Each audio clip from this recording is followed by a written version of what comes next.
Welcome to a camera comparison. So I have the Mi 11 Lite up against the POCO F3 and the K40 Pro. So front-facing cameras right now, 1080p is the maximum resolution we have across all three of them.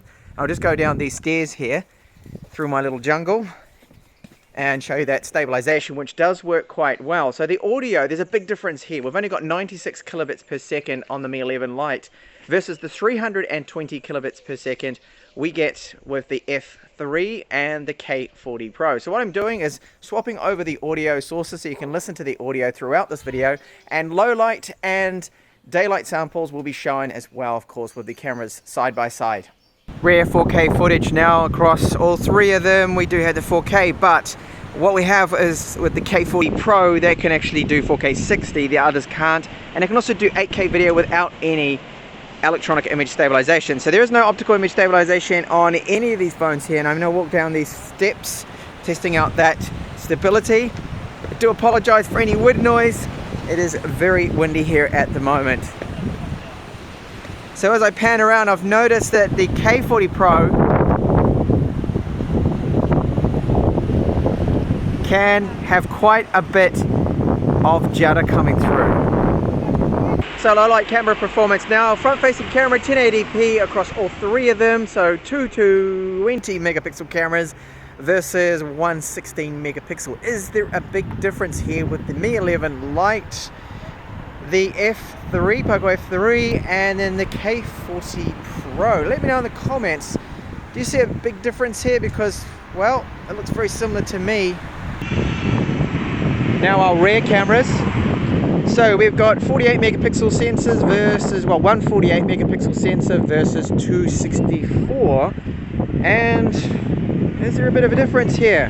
We've got better processors and better ISPs, and I think it's clearly making a difference with the noise. Look at the sky now on the Mi 11 Lite. It's got a lot of noise to it.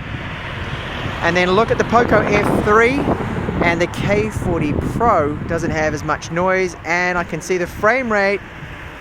There is some visual judder coming through as I pan around on the Mi 11 Lite, but it's looking quite a bit brighter. And the ultra wide cameras in low light, so all of them are 8 megapixels.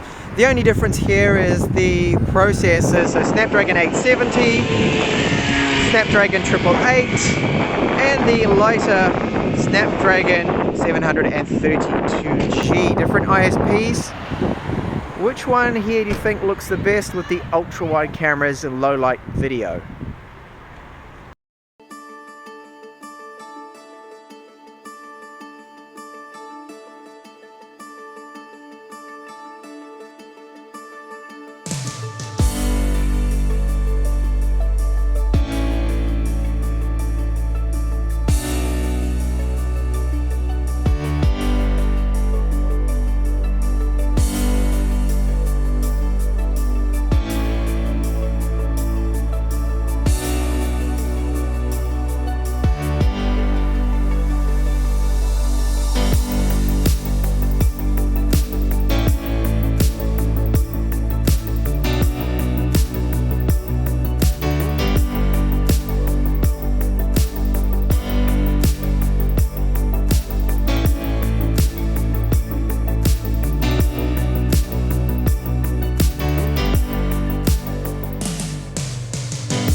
Onto my findings. So with video quality, the K40 Pro was the brightest in video. When you have a look at the shadows, I definitely noticed that there was a little bit more detail there.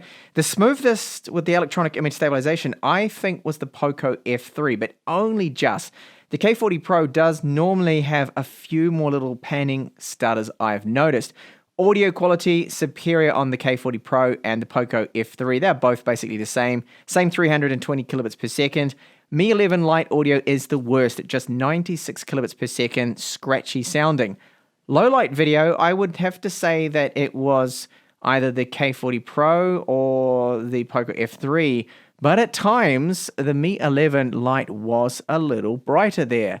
So for the stills, very, very close with the daytime stills there. I prefer the more true to color POCO F3. Got the white balance at least a little better. I'd have to pick that one as the overall winner with its 48 megapixel camera. And then low light, the POCO F3 white balance is then completely off. So they got it with the daylight, quite good.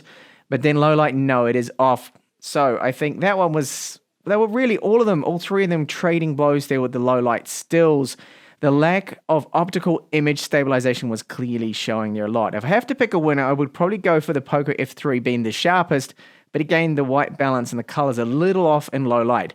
So thank you so much for watching this camera comparison. I hope you did like it. Do subscribe for more. And I have my in-depth detailed review of all three of these phones in the channel, so make sure you check those out.